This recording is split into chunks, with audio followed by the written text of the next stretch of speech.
Chapter 1, The New Roommate, Mr. Vance, I've made my decision. I accept your offer. I'll be joining Velocity Games next month. A soft chuckle came from the other end of the line. Miss Clark, you were so adamant about refusing me before. I never thought you'd change your mind so quickly. I suppose I have my dear brother, Lucas Stark, to thank for this. If he hadn't done something to disappoint you, you wouldn't be leaving his company. Sienna Clark pressed her lips together, saying nothing. The clattering and banging of movers in the hallway grated on her nerves. Mr. Vance, if there's nothing else, I'll hang up. See you next month? She opened her bedroom door to a flurry of activity. The entire household staff seemed to be mobilized, all for the luggage of one person.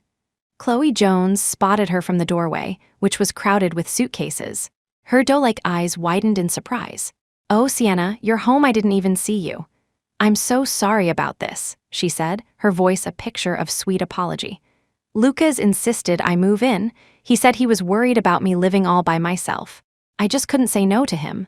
You're not mad at me, are you? Sienna's face remained a blank mask. She started to retreat and close the door, having no desire to listen to Chloe's passive-aggressive chatter. But Chloe was quicker. She wedged her foot in the door, dragging a large suitcase behind her as she squeezed into Sienna's room. Don't be upset, Sienna. Lucas said I'm about to start my new job, and even as an intern, I can't dress like a student anymore. He took me shopping this afternoon and bought me so many clothes. She popped open the overstuffed suitcase, struggling to lift a small mountain of garments from inside. I heard Lucas hasn't taken you shopping in a long time. Here, I picked these out for you. See if you like them. Sienna's lips thinned. It was truly touching that Chloe, while wearing a brand new Chanel dress that cost a fortune, had gone to the trouble of picking up a pile of gray, cheap-looking t-shirts from some fast fashion outlet for her. Chloe carried the clothes toward her. Sienna frowned and took a step back. Chloe's hands conveniently slipped, and the clothes scattered all over the floor. Oh, no, Chloe pouted, looking utterly dismayed. Sienna, you don't like them, do you? I wanted to get you something more expensive, but Lucas said you're always buried in code at the office and prefer sportswear. He said all those couture gowns are too delicate and just not your style. I guess what matters most in a gift is that it's suitable, right? A faint, ironic smile touched Sienna's lips. It was true she didn't care much for fashion, which was why Lucas had always chosen her clothes. They were mostly athletic and casual styles, but always from high-end, current brands' expensive purchases for understated comfort and quality. Because her skin was sensitive, the slightest friction from cheap fabric would cause redness and rashes. Even during the toughest days of their startup, when money was tight, Lucas had always treated her with the utmost care, like a delicate flower. But now, with Chloe in the picture, she was no longer the apple of his eye. Sienna was a tech person, direct, logical, and with little patience for Chloe's mind games. Get out, she said flatly. Tears instantly welled in Chloe's eyes, her voice choked. Sienna, please don't be angry. If you don't like them, I can buy you new ones. Sienna frowned, about to push her out of the room, when a tall, imposing figure strode in. Chloe, who's bothering you? Lucas Stark's gaze fell on the clothes strewn across the floor, then settled on Sienna, his handsome brows furrowing. Sienna, Chloe was kind enough to pick out clothes for you. Why would you do this? Chloe threw herself into Lucas's arms, sobbing. It's not Sienna's fault. I have bad taste. I picked things she didn't like. Lucas's deep eyes were filled with disappointment. Sienna, when did you become so spoiled and cruel? Chloe had the best intentions, and you trampled all over them. This is her first day living here, and you're already targeting her. Are you going to bully her even more from now on? Chloe quickly interjected. No, Sienna is so kind. She would never bully me. Her anxious expression made it seem as if she genuinely feared Lucas would blame Sienna. Wiping her tears, she skillfully changed the subject with a smile. It's all your fault for buying me so much this afternoon. My closet is completely full. Why don't I put some of my things in Sienna's closet? That way we can share clothes just like real sisters. Lucas, you know I'm an only child. I've always been so envious of people with siblings. Lucas stroked her face, a faint smile on his lips. Chloe, you have such a pure heart. Not everyone wants to be your sister. If your clothes don't fit, we'll get you another room. My Chloe doesn't need to share her things with anyone. I think, he said, his eyes scanning the space, this room is perfect. You can live here. What? But this is Sienna's room? Chloe bit her lip, about to say more, but Lucas took her hand and led her out. All right, let the staff handle it. I'll take you out to dinner. Watching their retreating figures, Sienna felt as if the last 20 years of her life had been nothing but a dream. Chapter 2. The exit. Sienna was 5 when Lucas Stark brought her home. Before that, she was an orphan in a poverty-stricken rural community 1,000 miles away, surviving on the charity of neighbors. That year, a 15-year-old Lucas had accompanied his father on a philanthropic trip to her village. Their luck was terrible. An earthquake struck. Lucas and Sienna were buried in the rubble together. At first, he managed to stay strong, comforting the little girl. But by the third day, his consciousness was fading into darkness. Suddenly, the girl's tiny fingers pushed something into his mouth. It was a piece of candy. A lifesaver from the bags the Stark Foundation had distributed to the village children a few days earlier. She hadn't eaten it, saving it for an emergency. She gave him her lifeline. The sugar gave Lucas a burst of energy, but the little girl slipped into unconsciousness. They were rescued, but when she woke up, she couldn't speak. Lucas brought the girl back to the Stark family mansion and personally cared for her. She had no name, so he named her Sienna. He hoped she would carry his thoughts, his hopes for her to be safe and happy. A mute child, even in a wealthy family like the Starks, was inevitably subjected to prejudice. Growing up, Lucas lost count of the fights he'd gotten into and the people he'd offended to protect her. But he didn't care. He said Sienna was his precious girl, and no one was allowed to bully her. The first time Sienna spoke was after Lucas's car accident when he was 23. She had stumbled into the hospital with the butler, and seeing Lucas covered in blood, she burst into tears, wailing. Amidst her sobs, she haltingly managed 2 syllables. Bro, they're Lucas. He was her brother, her only family. After Lucas recovered, his affection for her became boundless, and Sienna grew even more dependent on him. No one could have predicted that, in the years that followed, her feelings of familial love would quietly blossom into a passionate, romantic love. When Lucas found the diary filled with her secret feelings for him, he was utterly panicked. They were brother and sister. This was impossible. He rejected her, stumbling over his words, but she remained stubborn and composed, pressing him relentlessly. A few days later, Lucas abruptly announced he was leaving his executive position at Stark Industries to found his own tech company, Apex Tech. The Stark family cut off his resources. He was starting from scratch. Sienna followed him without a moment's hesitation. This time, he didn't refuse her. They rented a small office, moved into a tiny apartment, and began the arduous journey of building a company. To help him, Sienna majored in computer science. They never spoke of that incident again, but Sienna had a subtle feeling that Lucas was no longer so resistant. Apex Tech became a massive success, growing into a corporation with thousands of employees in just a few years, and was preparing for its IPO. And then, a month ago, Chloe arrived. Just as Sienna, who had stood by him for 20 years, had transformed from a lost orphan into a formidable tech lead, Lucas brought home another girl he was sponsoring. She was young, vibrant, and clung to him like ivy. Chloe's been through a lot, he'd said. Don't give her a hard time. Sienna's eyes turned red, but she couldn't say a word. Was it because she was no longer pitiful that he no longer cherished her? Unwilling to accept it, she had chased after them, demanding an explanation. But she only saw Lucas gently stroking Chloe's hair, murmuring, "Chloe is my precious girl. No one is allowed to bully you." Tears streamed down Sienna's face. It turned out she had never been unique. His love had flowed elsewhere. And so, it was time for her to make her exit. This final project was her last gift to him. Sienna moved from the best and largest bedroom in the mansion to a small adjacent room. She tossed and turned all night, unable to sleep, and decided to go to the office early. She had just finished debugging a series of issues when, right at the start of the workday, Lucas walked in with Chloe. Chapter 3. The countdown to leaving. This is Chloe. She's a senior in college and will be an intern in the RD department starting today. Please take good care of her. Chloe, clinging to Lucas's arm, playfully stuck out her tongue. Hi, everyone. I may have won a gold medal in the national programming competition, but there's still so much I don't know. I hope you'll all teach me. Please don't think I'm slow. The others in the office exchanged glances, unsure of the relationship between Chloe and the CEO. Sienna, typing away at her code, acted as if she hadn't heard a thing. Lucas assigned Chloe to the desk next to Sienna's. "Sienna, you're a senior here. I expect you to mentor Chloe properly." His gentle voice carried a clear warning. Sienna's lips thinned. "Got it." But before the day was even over, Chloe was causing one problem after another.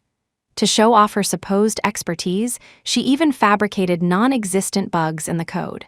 The programmer assigned to the task was tearing his hair out trying to find the issue when she burst out laughing. "Just kidding, it's your own code. Don't you know if there's a problem or not?" "You're so silly." Sienna couldn't take it anymore.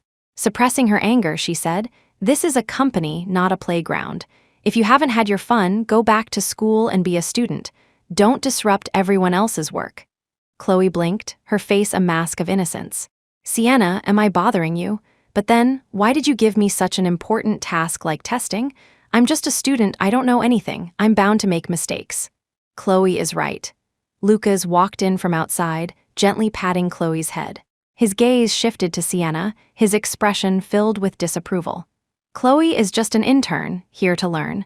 It's your fault for giving her work that's beyond her capabilities." Sienna's lips twisted into a sarcastic smile. When she was an intern, she was already developing features independently. But for Chloe, the standard had apparently regressed to that of a helpless baby. "Her foundational skills are too weak," Sienna said directly. "I suggest sending her back to school. The RD department is swamped and working overtime every day. With her aptitude, no one has the time to babysit her." Chloe burst into tears. "Sienna, I know I'm slow, but I'm really trying. Please don't fire me." "She doesn't have the authority to fire you." Lucas wiped Chloe's tears and turned to Sienna, his voice stern. "The overtime in RD is due to your team's incompetence instead of finding ways to improve. You're wasting your energy on office politics and ostracizing colleagues. Sienna, I'm very disappointed in you. You will stay here until you've made up for all the progress lost today. I assigned Chloe to you. Her mistakes are your mistakes." With that, he led Chloe away. Sienna let out a long, slow breath. "You guys can head home for today," she told the others. "I'll catch us up. From now on, try to keep her away from the main workflow." Her colleagues left, their faces a mixture of sympathy and frustration. Sienna chugged an iced Americano, the bitter taste in her mouth a weak attempt to mask the bitterness in her heart. Then, she forced herself to dive back into her work. As the first light of dawn streaked the sky, she finally finished, having also solved a few complex technical problems along the way. She went up to the rooftop to stretch and breathe in the fresh air. In the distance, a red line appeared on the horizon. The sun was rising. How many all-nighters had she and Lucas pulled, standing right here, watching the sunrise together? Back then, though exhausted, her heart had been full of hope, believing their future would be as bright and promising as the rising sun. But she hadn't known that what awaited her wasn't the dawn, but a long, dark night. Her phone vibrated. She opened it to a message from Chloe on WeChat. "Sienna, Lucas brought me to see the sunrise. It's so beautiful." The photo showed Chloe clinging to Lucas's arm. They were inside a Ferris wheel cabin, with the red sun perfectly framed behind them. It was the new, tallest Ferris wheel in the city, standing over 1,000 feet high. When it first opened, its marketing slogan was that couples who rode the Ferris wheel closest to the sky would stay together forever. Even a rational techie like Sienna had been charmed, secretly buying tickets to ask Lucas to go with her. But he was always busy, putting it off again and again. And now he had taken someone else without a second thought. How laughable. All this time, she thought it was the wrong time. It turned out it was the wrong person. All these years, she had been so utterly deluded. When she got home, she found an old cookie tin. Inside were the memories of the years she had spent with Lucas. Plane tickets, concert stubs, movie tickets, and 2 tickets for the Ferris wheel. One by one, she picked them up and cut them into tiny pieces. There were so many. It took her 2 hours. Then she threw them in the trash. As she fell onto her bed, she closed her eyes and calculated. The current project would be finished in 2 weeks at most. 2 more weeks and she could finally leave. When she woke up, Lucas was sitting in her room. Sienna was startled. They hadn't been alone together since Chloe arrived. He was holding the cookie tin she had thrown away. His face was dark. "Why did you cut these up? Why did you throw them away?" Sienna cleared her throat. The ink has faded. There's no point in keeping them. Was that really it? Lucas stared at her, feeling that something was off. But her gaze was so open and calm, he couldn't pinpoint what was wrong. He put the box down. These are still memories. You shouldn't just toss them out. I've been so busy lately. When I have some time off, I'll take you on a trip. We can fill this box up again. Sienna didn't know what had gotten into him. She pushed the box back toward him. If you like it so much, it's yours. You and Chloe can fill it up together. Before he could say anything else, she got out of bed, turning her back to him. I need to change. Lucas's lips tightened. As he was about to leave, his eyes caught a glimpse of a large suitcase behind the curtain. Where are you going? He asked, the words tumbling out. Chapter 4. His champion, Sienna, followed his gaze to the suitcase. After a pause, she replied, The company is sending me on a business trip in a few days. I was just packing. Lucas frowned. It was only a 2-day trip. Why did she need such a big suitcase? He was about to press her further when Chloe burst into the room. Lucas, I think I twisted my ankle. It hurts so much. At her words, Lucas rushed over, scooping her up into his arms. How could you be so careless? I'll take you to the hospital. Let's make sure you didn't break anything. Sienna sat back down on her bed, staring into space. No matter how many times she saw Lucas and Chloe together, their intimacy always made her uncomfortable. She just wanted to leave. Soon, she closed her eyes for a moment, then changed and hurried back to the office. Her colleague, Leo, sighed. Sienna, you're working way too hard. You pulled an all-nighter and only slept for a few hours, and now you're back. Sienna managed a small smile but said nothing. The sooner she finished the project, the sooner she could be free of them. At 6, Leo tapped her on the shoulder. Hey, no overtime tonight. Leo wiggled his phone at her. Check the group chat. Lucas is treating our department to dinner tonight. Everyone has to go. When they arrived at the private room in the restaurant, Lucas and Chloe were already there, and the table was laden with food. After everyone was seated, Lucas raised his glass. Chloe is young, so she's bound to cause some trouble at work. I hope you'll all be patient with her. If you have any issues, you can come directly to me. The team members drank their wine awkwardly. They all understood. The boss was publicly backing his favorite. Sienna sipped her orange juice, remaining silent. Lucas had never championed her like this. In front of their colleagues, their interactions were limited to work. Even though Sienna was exceptionally talented, he had kept her in a junior programmer role for 3 years without a promotion. He said it was because she was a woman, and he didn't want to fuel office gossip. He wanted to avoid any appearance of favoritism. He would promote her only when her accomplishments were so great that no one could possibly object. Sienna didn't care about titles, so she never complained. But seeing his blatant favoritism for Chloe now, she realized that all his principles were meaningless when it came to the person he truly liked. This was what he was like when he was fond of someone. He had never truly liked her. Chloe was from Louisiana, and the entire table was a sea of red, spicy dishes. Sienna couldn't handle spicy food and only ate a few bites of plain white rice. From the corner of her eye, she saw Lucas meticulously peeling a spicy shrimp. In the past, she had always been the one to peel them for him. He hated getting the fishy smell on his hands. But now, his hands were covered in oil and spice, yet his expression was one of pure indulgence as he fed the shrimp to Chloe. Sienna was suddenly reminded of the earthquake all those years ago when she had fed him a piece of candy. That single piece of candy had started their 20-year entanglement. What a pity it hadn't been a sweet one. Lost in thought, her phone suddenly rang. Sienna answered. It was a client from out of state whose system had crashed. They needed her to fix it urgently. She hung up, stood, and made her excuses, but Chloe wouldn't have it. Today is the welcome dinner Lucas threw for me. Are you leaving in such a hurry because you're not happy to have me here, Sienna? Lucas spoke impatiently. Didn't you bring your laptop? Just handle it here. Don't upset Chloe. Sienna's jaw tightened. She took her laptop and sat in a corner. The problem was complex. With her headphones on, Sienna communicated with the client while remotely diagnosing the issue. Chloe's eyes darted around. She filled a bowl with soup and walked over to Sienna. Sienna, I noticed you didn't eat much. Have some soup to tide you over. Sienna ignored her. A small smirk played on Chloe's lips. Her hand slipped, and the scalding hot soup spilled directly onto the laptop. Chapter 5. The accusation. The laptop screen went black instantly. A large red patch bloomed on the back of Sienna's hand. Chloe gasped. Sienna, are you okay? Even if you didn't want the soup, you didn't have to push me. This is boiling hot. The searing pain left Sienna speechless. Leo immediately called for a waiter to bring ice. Lucas strode over, grabbing Chloe's hand first. Are you hurt? Chloe pouted. My finger got a little burned. It hurts. Lucas blew on it tenderly, then grabbed the only bottle of iced soda from the table and pressed it against her finger. He then glared at Sienna. Chloe was just trying to be nice and bring you some soup. Why did you push her?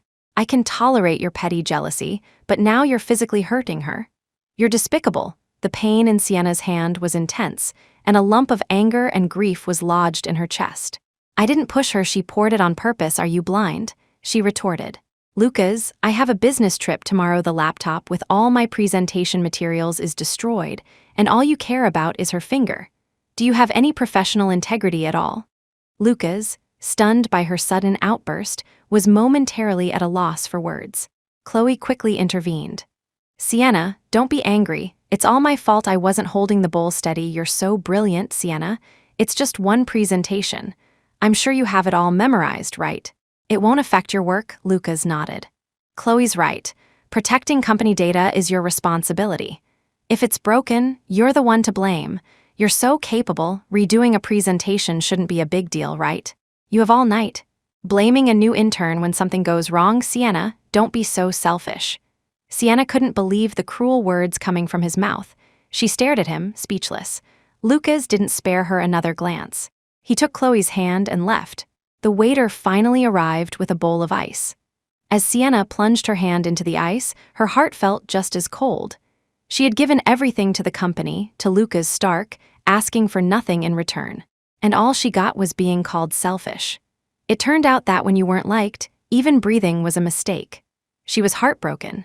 So heartbroken that she wanted to just walk away, leave everything behind, and let him see just how irreplaceable she really was.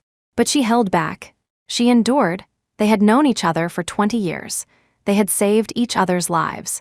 She still wanted to part ways with dignity, even if he had become increasingly ugly in this relationship. Sienna pulled another all-nighter, painstakingly recreating the data from her ruined laptop. The following 2 days on her business trip drained the last of her energy. She collapsed in her hotel room and slept like the dead. When she woke up, her phone had exploded with notifications. Leo called, his voice frantic, telling Sienna that the credit for their project had been given to Chloe. Chapter 6. A broken promise. Sienna rushed back to the company, her clothes rumpled from travel. On the way, she had already pieced together what had happened. Chloe, in her audacity, had submitted their team's project as her own senior thesis to her university.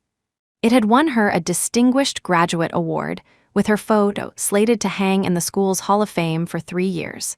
But their project was intended for a major competition.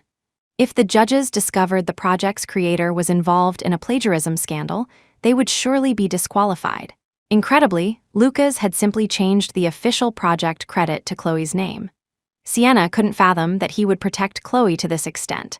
Was this the same Lucas Stark who had always been so principled and fair?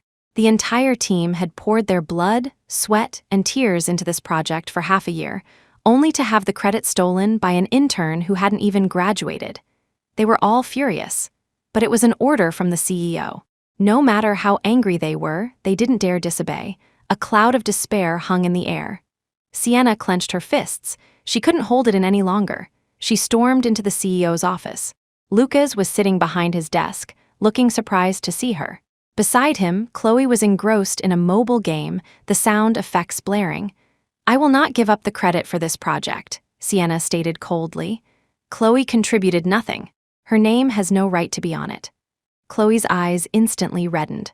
Sienna, I know I was wrong this time, but if the school finds out my thesis was plagiarized, I'll be stripped of my award. My photo was just put up yesterday. I'll be so humiliated. Sienna glanced at her. With a conscience as thin as yours, losing a little face won't hurt. Lucas, Chloe burst into a loud sob.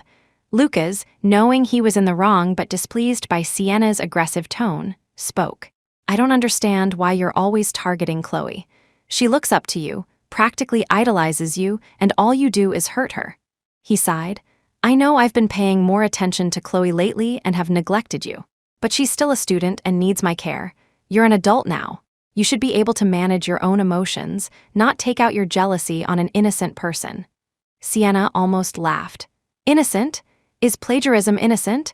Or is brazenly claiming ownership after being caught innocent? Lucas, no wonder you like her. You're both equally shameless. Sienna, who gave you the right to speak to me like that? Lucas's face darkened as he slammed his pen on the desk. This matter is decided. If you insist on making a scene, then my only choice is to have the company issue a statement claiming you plagiarized Chloe's work for our project and pursue legal action against you. Sienna stared at him in disbelief. He was twisting the truth, calling black white with such righteous indignation. She barely recognized him. Sienna's chest heaved with anger, but she couldn't back down. This was the magnum opus of their entire team, a project she had poured countless hours into, hoping to win him a major award and help him reach new heights. Though the man before her was a stranger, the integrity of her creation would not be stolen by a despicable thief. Sienna closed her eyes, suppressing the surge of fury. She ripped the ID badge from her neck and threw it onto the desk. "I quit." Lucas's brow twitched. "What did you say?" "Not only am I quitting, but I will also be emailing the competition committee immediately to clarify the facts. They're the top tech talents in the world. I'm confident they can easily determine the truth. Of course, this means the project will be disqualified. Your thief condoning company might even end up on their blacklist. Lucas, your company is in the middle of an audit for its IPO. Think carefully if you want to bear these consequences." Sienna, Lucas shot up from his chair, glaring at her, furious. Sienna met his gaze without flinching. He suddenly realized that the frail little girl from all those years ago had grown into a strong, unshakable tree. He could no longer control her. Lucas's lips moved. "I promise you," he said, his voice softer, "the credit will remain unchanged, but I don't approve your resignation." Chloe sobbed. "Lucas," Sienna looked at her, "I can stay. But she has to confess her mistake to the university and issue a public apology to our team." Chloe looked at her sharply. "Sienna, non-negotiable." Lucas closed his eyes. "Fine," he said. "I'll give you a resolution." Sienna didn't look at them again. She picked up her ID badge and walked out. She didn't stop until she reached the restroom.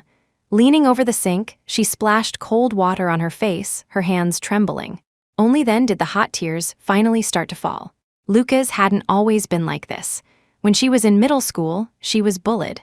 The other girls were jealous that an orphan like her was so cherished by Lucas Stark. Whatever he bought for her, they would steal. When Lucas found out, he flew back from an overseas trip that same afternoon. He pulled the security footage, made those girls return every single thing they had taken, and used his connections to have them sent to a juvenile detention center for theft. He even made their parents come to the Stark mansion to apologize to her personally. He had said, "I won't let anyone take anything that's yours." Back then, she had foolishly asked, "Then, can someone take you away, Lucas?" He had paused, then smiled. "Silly girl, I'll always be yours." It turned out that always only lasted about a decade. Lucas, you were the one who broke your promise. Chapter 7. The complaint, although she had saved the project and forced Chloe to apologize, Lucas's attitude made it clear to Sienna that he wouldn't let her leave easily. After all, a skilled and affordable tech lead like her was hard to find. If she broke her contract unilaterally, she would owe the company $100,000 in damages. Sienna checked her savings. She only had about $20,000. She decided to find some side work. After some thought, she called her future boss, Ethan Vance, and asked if he could help her find some freelance projects. Ethan didn't hesitate, immediately connecting her with several well-paying gigs. They briefly discussed the project structures and then hung up. "Who were you talking to?" Sienna jumped, seeing Lucas standing silently outside her room again. She frowned. "Were you eavesdropping?" Lucas ignored her question and pressed on. "The company has no projects that use the Unreal Engine. Who were you on the phone with?" "An old client, Mr. Wallace," Sienna said casually. "He's thinking of developing a game and wanted to discuss some technical aspects with me." Lucas reminded her, "I've told you before, you are not to work on gaming projects." "You remember that, don't you?" Sienna's lips thinned. "I remember." She found it ridiculous. Just because she had an in-game husband when she was a kid, he had thrown a fit and forbidden her from ever playing games again. Later, when he started his own tech company, he adamantly refused to touch the gaming sector. Lucas was usually easygoing, but on this one matter, he was incredibly domineering. But he couldn't control her anymore. It was never that he controlled her. It was that she had been willing to be controlled by him. Now, she was no longer willing. Sienna became busier than ever. The project at Apex was nearing completion, so she delegated most of the remaining tasks to her colleagues. She devoted most of her energy to the freelance projects Ethan had found for her. She hadn't even finished the work before Chloe reported her to the company.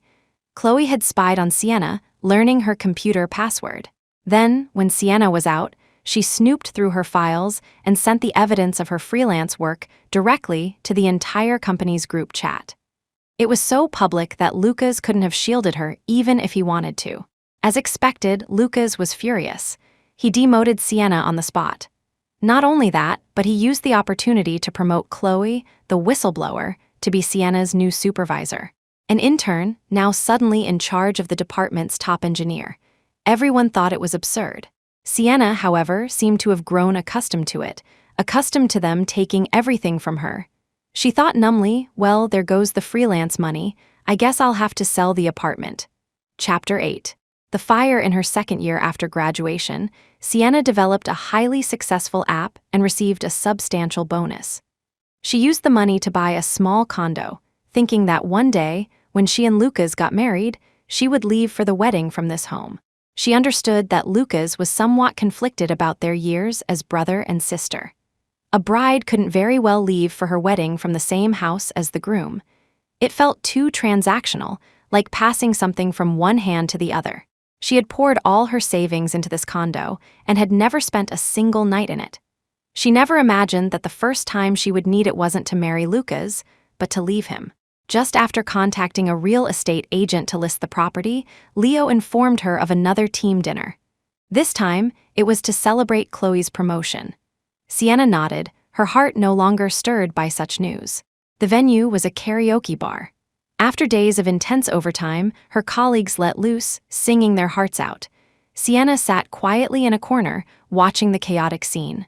Watching Chloe playfully drag Lucas up for a love duet.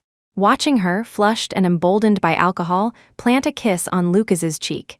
He didn't refuse. A sudden tightness gripped Sienna's chest. She stood up and went to the restroom. The woman in the mirror was makeup-free, her delicate features showing signs of fatigue from long nights of work. Through her own 25-year-old face, she saw a hazy image of her 18-year-old self. Back then, she was quiet but naively brave. At her 18th birthday party, emboldened by the occasion, she had stolen a kiss from Lucas as he was cutting the cake. Lucas had reacted as if stung, shoving her away and anxiously scanning the room, terrified of what the guests might say. He was 10 years her senior, the one who had raised her. In his mind, their relationship would never be blessed. And yet today, in the dim light of a private room, he calmly accepted a kiss from Chloe, who was 13 years younger than him. It turned out he didn't mind the age gap. He just minded the person. Sienna gave a bitter laugh, splashed her face with water, and was about to leave when Chloe walked in, swaying gracefully. She was exquisitely made up, dressed head to toe in luxury brands, her long, wavy hair cascading down her back. Who could tell that just a few months ago, she was a plain, destitute student who depended on others for her meals. Chloe's expression was triumphant, her lips curved in a smug smile. There was none of the feigned vulnerability she displayed around Lucas. She stood next to Sienna, primping in the mirror, her eyes full of disdain as she looked at Sienna's reflection. I really don't get it. You've been with Lucas for 20 years, and you still look so pathetic. Sienna, do you really think a man falls in love with your inner beauty? You can be as talented as you want, make him as much money as you want, but if he looks at your boring face and loses all interest, what's the point? You're so smart. How can you not grasp what's most important? Sienna retorted sarcastically, and what is the most important thing? A man, Chloe drawled. Capturing a man's heart is the most important thing. Sienna, the Stark family's wealth, is something you could never earn in 100 lifetimes of coding. You wasted a golden opportunity to climb the social ladder. Don't blame me for stealing him away. It's your own fault for being useless. With a flick of her long, manicured fingernail, she sent a spray of water onto Sienna's face. "Thanks for being so boring and guarding Lucas for me for 20 years. I'll be happy to take him off your hands now." Sienna stood frozen, looking at her reflection in the mirror. She closed her eyes with a bitter smile. Back in the karaoke room, Chloe and Lucas sang a few more songs. Suddenly, the fire alarm blared. Everyone froze. The manager burst in, shouting that there was a fire and they needed to evacuate immediately. Everyone rushed toward the exit, swept up in the panicked crowd. Lucas suddenly turned back. "Where's Sienna? Where is she?" A flash of malice crossed Chloe's eyes, quickly replaced by a look of forced, aggrieved innocence. "Sienna said some things to me. She was upset and left on her own a while ago." Lucas frowned, but didn't ask any more questions, following the flow of people outside. Once safely outside, they could see thick black smoke pouring from the building. A strange unease settled in Lucas's heart. He took out his phone and dialed Sienna's number. No answer. He tried again, and again. Nothing. He grabbed Chloe's arm. "Are you sure she left? Did you see her leave with your own eyes?" Chloe forced herself to remain calm. "Yes, really. I saw her leave. I even tried to get her to come back and have more fun, but she didn't. Thank goodness she got out." Lucas felt a little relieved. Chloe bit her lip and let out a soft cry. Ouch! Lucas's attention was immediately diverted. "What's wrong?" "I think I brushed against a hot railing on the way out. It really hurts." "What? Why didn't you say so sooner?" "I'll take you to the hospital."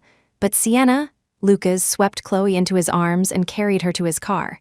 "She already went home. Forget about her," he said impatiently. "You're the most important thing right now." Chapter 9. Injured Sienna hadn't gotten out. The fire had started near the restroom, and the thick smoke had disoriented her. She could hear the sounds of people rushing to evacuate, but no one had noticed her.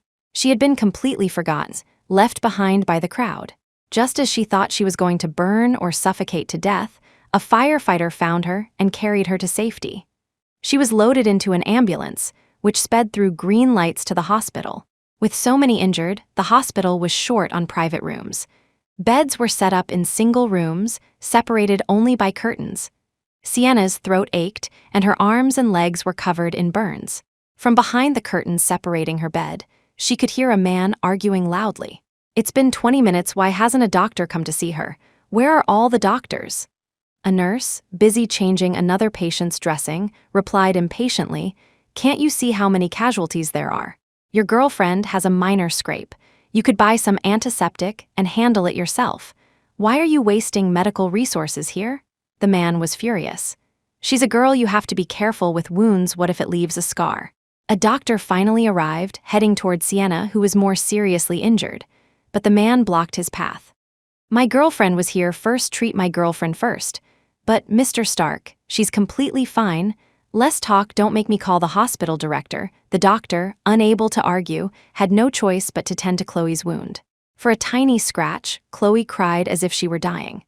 By the time the drama kings were finally gone, Sienna's burns had already started to become inflamed. The doctor couldn't help but mutter, "This is outrageous. These rich people are just unbelievable." Sienna closed her eyes, enduring the doctor's debridement of her wounds, clenching her jaw without making a sound. Yes, truly outrageous. To think she had loved a man like that for so many years. Back at the mansion, Sienna was exhausted. Just as she lay down, her phone buzzed twice with new messages. She opened her chat with Chloe. It was a photo of her, and Lucas holding hands on a beach.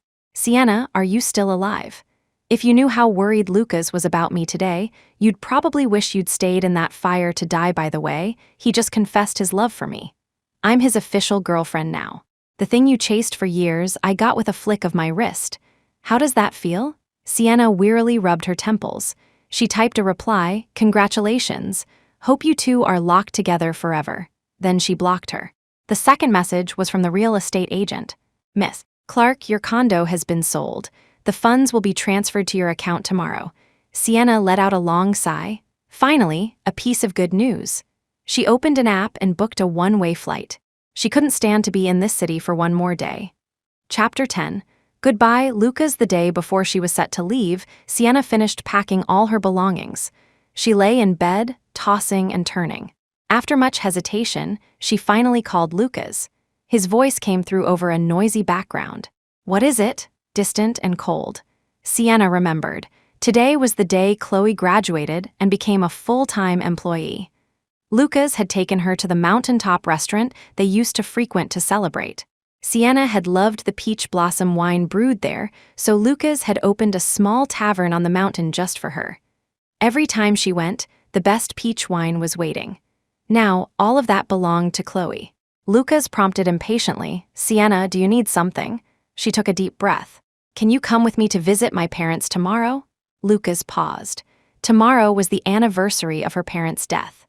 A year after bringing her home, Lucas had arranged to have her parents' graves moved from the village to a cemetery in the city. He hesitated for a moment, then said, "Okay." His voice was softer than before, giving her a fleeting sense of comfort. But in the next second, he hung up. Not another word. Sienna covered her face and let out a bitter laugh, then stared at the ceiling until dawn. The next day, she got up early and took a cab to the cemetery with her suitcase. Though she had no real memory of her parents, every time she came here and looked at the kind-faced couple in the photograph, she felt a strange sense of peace. Every year, Lucas would come with her to pay his respects. She was quiet, so he was usually the one who did all the talking, chattering away to her parents, telling them how she'd grown taller, how she'd gotten first place in her class, how she'd gotten into a great university. He recounted their years together, piece by piece, so her parents could rest in peace, and so she could feel at ease. Today would likely be the last time. Sienna waited quietly by the gravestone. She waited until the blazing sun softened, until her legs grew numb, but he never came. As the last ray of sunlight touched her skin, her phone rang. It was Lucas's number, but the voice on the other end was Chloe's. "Sienna," she cooed, "it's Lucas's birthday today. It wouldn't be very auspicious for him to visit a cemetery. Don't wait for him. You're something else, really. How could you ask the birthday boy to go to a place like that? Luckily, I talked him out of it. He said he'll visit your parents when he has time." The line went dead, the dial tone buzzing in her ear. She had almost forgotten. Today was also Lucas's birthday. For 20 years, he had never celebrated his own birthday because it fell on the same day as her parents' death anniversary. He used to say, "This is Sienna's hardest day. I can't be happy, so it's better not to celebrate." Sienna slowly sank to the ground, leaning against her mother's tombstone, and covered her eyes. He had been so good to her once. But as the saying goes, the most beautiful things are the most fragile. They had drifted apart long ago. She had wanted a proper goodbye, but it wasn't meant to be. So be it. She took a single piece of candy from her pocket, placed it before the gravestone, wiped her tears, and dragged her suitcase to a waiting cab. The trees and people outside the window flew backward, and she moved forward, never looking back. Goodbye, Lucas. Chapter 11. Find her. By the time Lucas arrived at the cemetery, the sky was completely dark. The grounds were empty, except for a single lychee-flavored lifesaver placed before the tombstone. It was the candy that had saved his life, the token that had started his connection with Sienna. A guard on patrol came over and told him that a young woman had been there since morning, sitting for the entire day before leaving at dusk.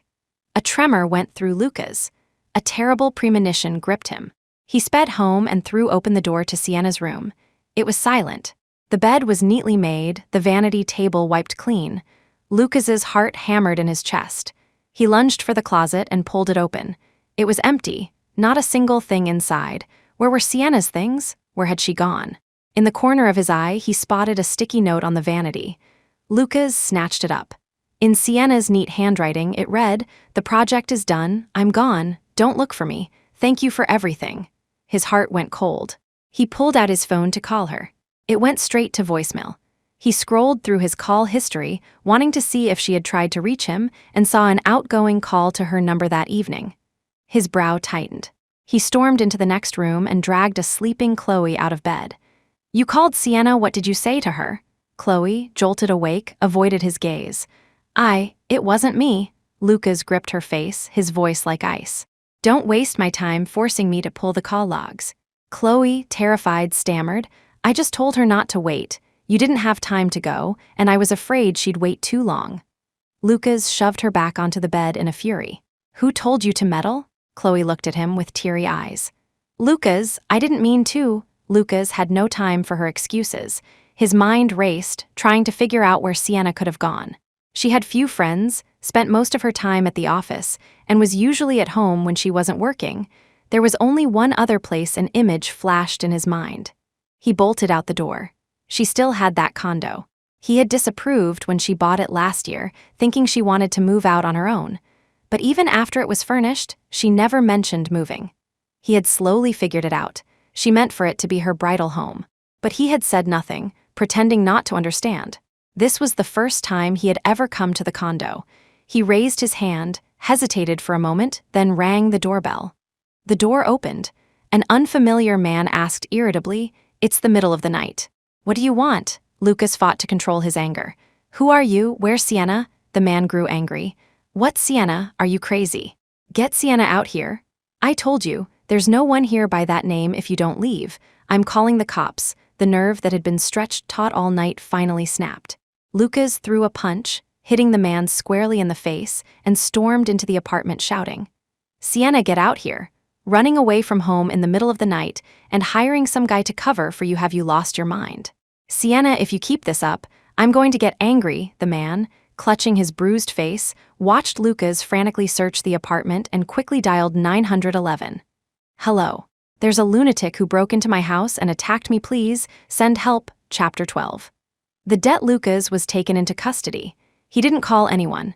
He sat with his head in his hands, fingers threaded through his hair, a wave of panic washing over him. He had intended to force Sienna to let go of her inappropriate feelings, but now that she had done exactly as he wished, he was consumed by an unbearable sense of loss. He had never imagined she would actually leave him. He had assumed that even if they couldn't be husband and wife, they would be family for life. At 9 a.m., Lucas was released. He went straight to the office. The head of HR reported gingerly that Sienna had wired the company $100,000 to terminate her contract and had officially resigned. She had also sent over her final project report for her team. He felt a wave of dizziness. So that was it. She had sold the condo to pay the termination fee. She had sold the dream of wanting to marry him. Lucas silently flipped through Sienna's work logs. A thick binder, filled over 3 years, seemed to have no end. He hadn't realized just how much Sienna had done for the company, and on her resignation form, her title was a glaringly stark junior programmer. For 3 years, to avoid any suspicion of favoritism, he had denied her the title and authority she deserved. And just recently, he had demoted her with his own hands. A tight knot formed in his stomach. He traced a finger over her photo on the form. "Sienna, do you really not want your brother anymore?" His assistant knocked, reminding him of a scheduled client meeting. Lucas forced himself to pull it together. During the meeting, the client casually asked how Sienna's burns were healing. Lucas froze. "What burns?" the client explained. "When she came to my office to fix our system the other day, I saw her arm was bandaged. She said she was burned in a fire during a team building event, but that it wasn't serious. Still, it's hot out and burns can be tricky to heal. Mr. Stark, you should probably give her some time off. Scars aren't great for a young woman." Lucas couldn't hear the rest. Chloe had told him Sienna had already left. Why was she burned? She had lied to him again if that was the case. Then he had left Sienna alone in a burning building. Panic seized Lucas. As soon as the client left, he summoned Chloe and interrogated her. Chloe insisted she saw Sienna leave. Maybe Sienna heard about the fire and came back. Lucas, it was just a minor burn on her arm and leg. It's nothing serious. Lucas's eyes narrowed. How did you know her leg was burned too? Chloe froze. I saw her changing the dressing at home. Lucas let out a cold laugh. You saw and you told me nothing. Chloe, have you forgotten your place? Chloe bit her lip, looking at Lucas's cold, hard face. She reached out to pull at his sleeve, her voice soft and pleading. Lucas, Sienna's been unstable lately. This is all just a ploy to get your attention. You said you wanted her to give up. How could I let you fall into her trap? Get his attention? Lucas fell silent. That was it. Sienna was a sentimental person. She would never cut ties with him so decisively. This whole charade was likely her way of venting her frustration and getting his attention. And she had succeeded, hadn't she? The thought eased the crushing weight in his chest.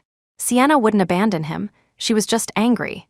Once he found her and comforted her, they could go back to how they were before. They were the closest people in the world. Seeing the tension leave Lucas's face, Chloe grew bolder, wrapping her arms around his neck. "Lucas, now that Sienna's gone, we can?" Lucas ruthlessly pushed her away. "Have you forgotten why you're here? Without Sienna, what use are you to me? Move out, don't annoy me." Chloe clenched her jaw, a flicker of resentment in her eyes. "Use me and then toss me aside. Not a chance. Everything Sienna had, I will take for myself." Chapter 13. After the drink, Lucas tried every possible way to contact Sienna, but there was no response. He didn't hire anyone to replace her. He felt that Sienna had to come back eventually. They could be just like they were before. One Chloe had already upset her this much. If she found out he had replaced her, he couldn't imagine how she would react. A month later, the project Sienna had submitted won a gold medal at the competition, bringing international recognition to Apex Tech. Partnership offers poured in, and the city even named Apex Tech one of its outstanding technology enterprises. On stage, accepting the award, Lucas felt a mix of pride and emptiness. Sienna should have been standing beside him, sharing this honor. Now, he was all alone. At the celebration banquet that night, he drank heavily. He drank until his head swam and his vision blurred. Chloe came to support him. "Lucas, let me take you home." Through the hazy neon lights, he saw a familiar silhouette. He murmured, "Sienna, is that you?" Chloe pressed her lips together. She draped his arm over her shoulder, refusing help from others, and struggled to get him into the car. She didn't turn on the interior lights. In the darkness, she stroked his face. "Lucas, it's me, Sienna. I've missed you." "Sienna," Lucas grabbed her hand, pulling her closer. In the faint moonlight, he tried to see her face clearly, but it was like looking through a watery fog. Chloe, seeing his dazed eyes, threw caution to the wind and leaned in, kissing him. Lucas felt a soft pressure on his lips. He froze for a moment before he registered what was happening. Sienna was kissing him. Strange. He should have pushed her away, reprimanded her harshly. But his hands unconsciously wrapped around her waist, pulling her tighter. His lips couldn't help but respond, kissing her back fiercely. "Sienna, my Sienna," in Lucas's bedroom at the mansion, the night was filled with passion. He let himself indulge, whispering her name over and over. "Sienna, Sienna," beneath him, the woman's eyes shimmered with a mixture of resentment and triumph. "Lucas Stark, Sienna is never coming back to you. You're mine now." The next morning, Lucas woke with a splitting headache. His body felt sticky. Fragments of the previous night's feverish dream replayed in his mind. Lucas went rigid. He had dreamed of Sienna in that way. He shook his head violently, trying to banish the erotic images. But the more he fought them, the clearer they became. Lucas covered his face in shame. He could no longer lie to himself. His feelings for Sienna were never the noble, platonic love of a brother. His possessiveness was buried beneath layers of care, but it was never pure. But he couldn't show it. He had to be a respected entrepreneur. He couldn't afford any scandals in his personal life, so he had always pushed her away. He never thought she would actually leave in a fit of anger. He never thought he would lose control like this. Last night's dream had torn his carefully constructed facade to shreds. He gave a bitter laugh. He accepted it. He was in love with Sienna. His partner, his family, it had to be her. A wave of exhilaration washed over Lucas. He wanted nothing more than to fly to Sienna's side and confess everything. But then, the blankets next to him shifted, and a woman emerged. Chloe, her skin glowing, looked at him with seductive eyes. "Good morning, Lucas." Lucas felt as if he'd been plunged into an ice bath. Chapter 14. The new boss, Lucas, frantically threw Chloe out of the mansion. Chloe said nothing, dressing slowly and deliberately before leaving. As she walked out the door, her phone pinged. Lucas's voice was cold. "I've transferred $100,000 to you. Never show your face to me again, and don't you dare say a word of this to Sienna. Otherwise, everything I've ever given you, I'll make you pay it all back." Chloe sensed the deadly seriousness in his tone. She lowered her eyes and smiled faintly. "Lucas Stark, you want to get rid of me? Not that easy. This is just the beginning." Lucas, in a desperate attempt to erase what had happened, cleaned the room of any trace of her. He was panicking, chugging glass after glass of ice water. He mindlessly opened his social media feed and saw a post shared by Ethan Vance. It was a news article about his company's new game. The gameplay demo had been released and was receiving rave reviews online. And in the final credits, there was one name that stood out: Sienna Clark. Chicago, Velocity Games headquarters. The meeting about the next phase of the new project had just ended. Sienna was buried in her notes. Once her colleagues had all left, she pressed a hand to her stomach and slowly stood up. This was the downside of the RD department, a severe gender imbalance. The entire project team consisted of her and a dozen men, which meant that when she got her period and forgot to bring pads, she had to suffer the consequences alone. She glanced down, damn it. She'd stained the chair. Just as she was wrestling with her embarrassment, the door creaked open and Ethan Vance walked in. Sienna shot back down into her seat. Ethan had a handsome, roguish face, but the man himself could be a real pain. Like right now, the 64-man ambled over, sat down next to her, and casually draped an arm over the back of her chair. "Not leaving?" he asked lazily. "Or do you just have a thing for meetings?" Sienna propped her head in her hand, nursing a headache. "Just thinking about something." "Thinking about this?" He dangled a pink wrapped pad between his long fingers, right in front of her eyes. Sienna took a deep breath and face planted onto the desk, wishing the earth would swallow her whole. "How did you know? Your cycle is pretty regular. It's not hard to notice." Ethan magically produced a cup of warm tea and an Advil, placing them both in her hands. Then he elegantly pulled out an alcohol wipe, lifted Sienna out of her chair, and was about to clean it. "Wait, I'll do it," Sienna, mortified at the thought of her male boss cleaning up her mess, flushed red and snatched the wipe from him, scrubbing the chair clean. Ethan chuckled softly, leaning back and watching her with an amused expression. Once she was done, something warm settled around her waist. Ethan's jacket was now tied around her, covering the stain on her clothes. She looked down, embarrassed. "Thanks," he patted her head. "Looks good on you." She gave a dry laugh and was about to leave, but he pressed a hand on her head, holding her in place. "Where are you going?" "To work overtime." "Haha. I'm not so heartless as to make an employee fight a bloody battle at her desk." And with that, he hustled her into his car and drove her home. The long days of high-intensity work had truly exhausted her. She fell asleep in the car. Ethan turned off the engine, played a couple of games on his phone, and saw she was still asleep. He decided to just carry her inside. He had just placed her on the sofa and was about to stand up when she suddenly grabbed his collar, murmuring, "Lucas, brother." Ethan laughed, a hint of annoyance in his voice. "Is that stark loser better looking than me? Ungrateful." He reached out and playfully pinched Sienna's face until it looked like a bulldog's, then took out his phone and snapped a picture. He was enjoying himself when the doorbell rang. Ethan ignored it, but the person outside was persistent, ringing it over and over. Annoyed, he opened the door. When he saw who it was, he laughed again, this time without humor. "Son of a bitch, speak of the devil." Chapter 15. Seeing Lucas again, Lucas Stark had finally tracked down Sienna's address and had driven all night to get here. When the door opened to reveal Ethan Vance, his face instantly soured. "What are you doing here?" "Where's Sienna?" Ethan leaned casually against the doorframe. "I'm dropping off my employee. You have a problem with that?" Lucas's voice was cold.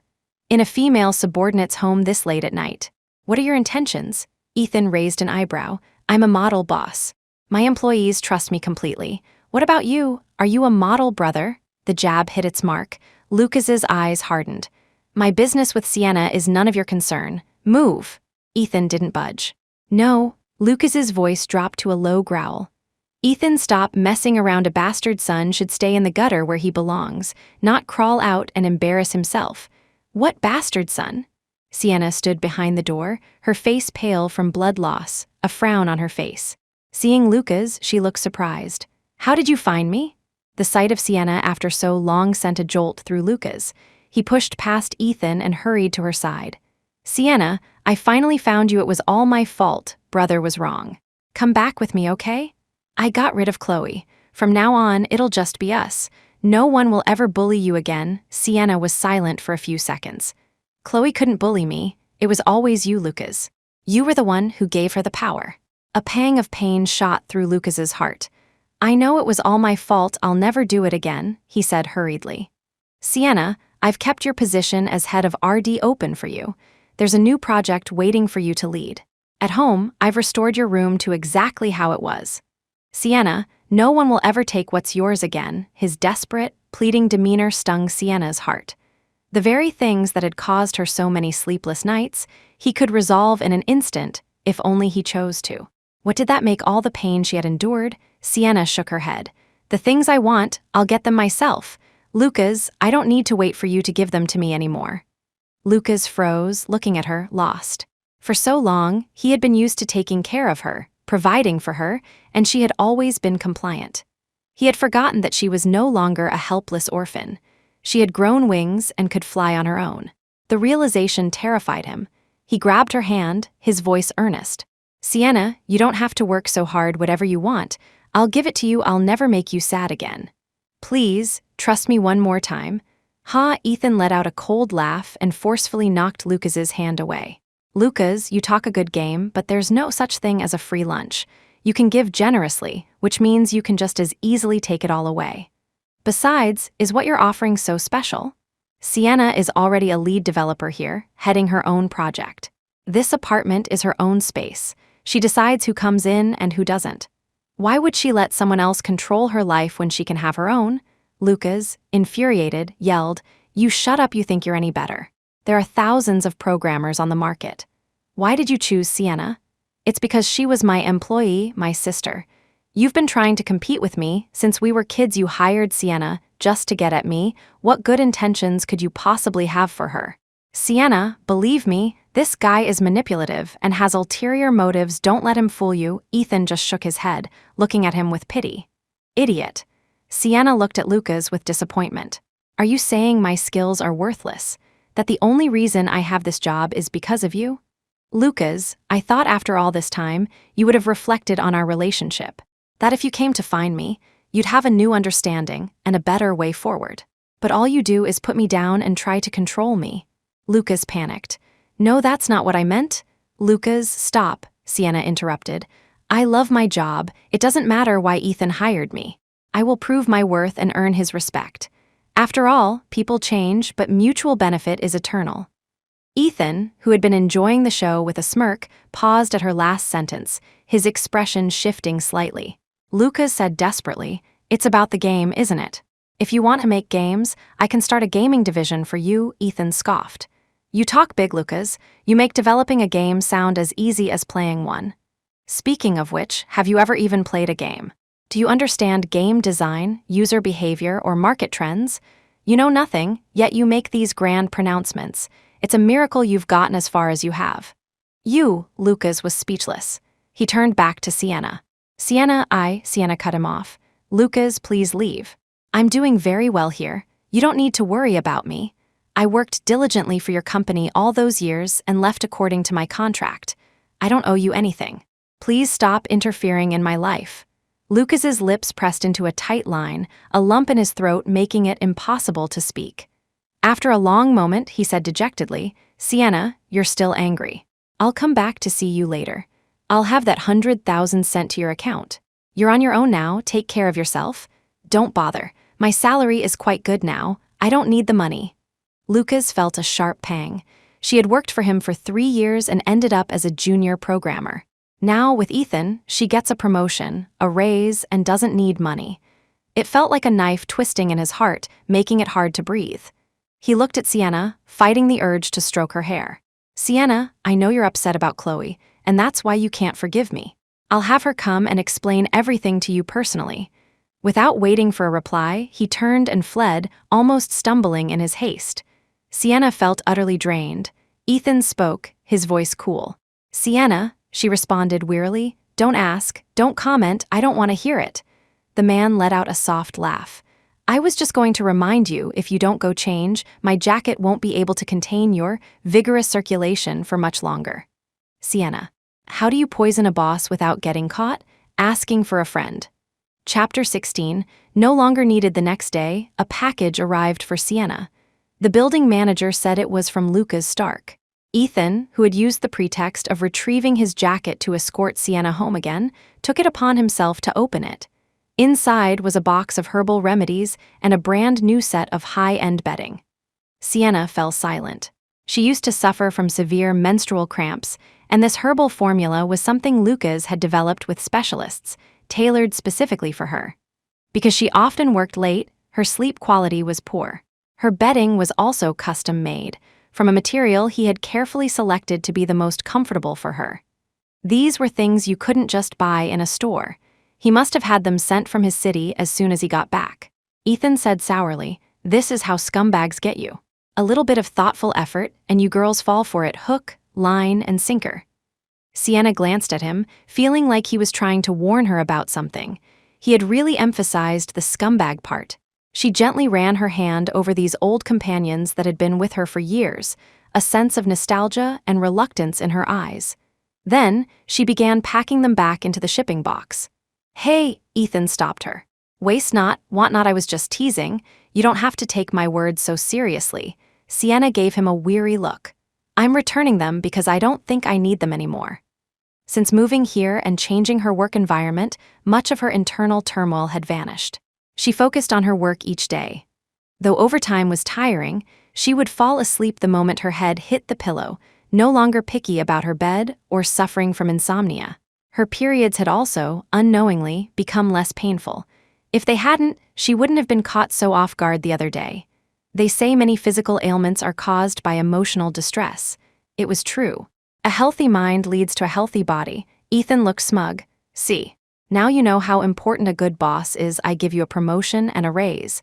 And I cure your insomnia and cramps. I can't decide if I should be paying you a salary or if you should be paying me a consultation fee." Sienna took a deep breath. "It's fine. I'm a mature programmer. I can filter out any non-binary dialogue." Jokes aside, Ethan's playful banter always managed to pull her out of her funks. She found herself unconsciously relaxing around him. They had only known each other for a short time, yet it felt like they were old friends. In contrast, she and Lucas had spent 20 years together, and now they were drifting further and further apart. The connections between people were truly mysterious. After a few rounds of a video game with Ethan, Sienna found herself dozing off again. Ethan carried her to her room. The usually playful and nonchalant man now watched her with intense focus, his clear eyes filled with a gentle light. After a long moment, he gently stroked her soft hair. "Good night, Sienna." Chapter 17. The explanation. A couple of days later, Sienna was having a late-night snack with Ethan at a diner near the office when she saw Lucas again. This time, Chloe was with him. They both looked as if they had rushed over, their faces etched with fatigue. Chloe looked much more haggard than before, lacking her usual vibrant confidence. The moment she saw Sienna, her eyes reddened. She rushed forward, grabbing Sienna's hand. "Sienna, Lucas finally found you." "I'm so sorry. It was all my fault. I made you misunderstand Lucas." "The truth is, I've always been the one who liked him.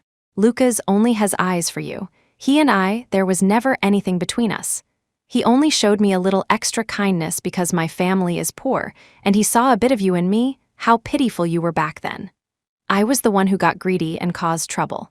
Sienna, please don't misunderstand him." She looked up, her face a mask of tearful sincerity, but a flicker of hatred burned in her eyes. She had thought Lucas came to find her because he couldn't get enough of her. She never expected him to force her to come here and clear his name with Sienna. What was so special about Sienna that he was still so obsessed with her? Seeing another handsome, successful man by Sienna's side, Chloe secretly gritted her teeth. A boring, plain woman. I refuse to believe I can't win against her. With that thought, Chloe subtly lowered her collar, revealing a faint, incriminating red mark on her neck. "Sienna, you have to believe me. There's really nothing between me and Lucas." Sienna, who had been trying to pull her hand away, froze when she saw the mark. Lucas, seeing her silence, spoke anxiously. "Sienna, you heard it from Chloe herself.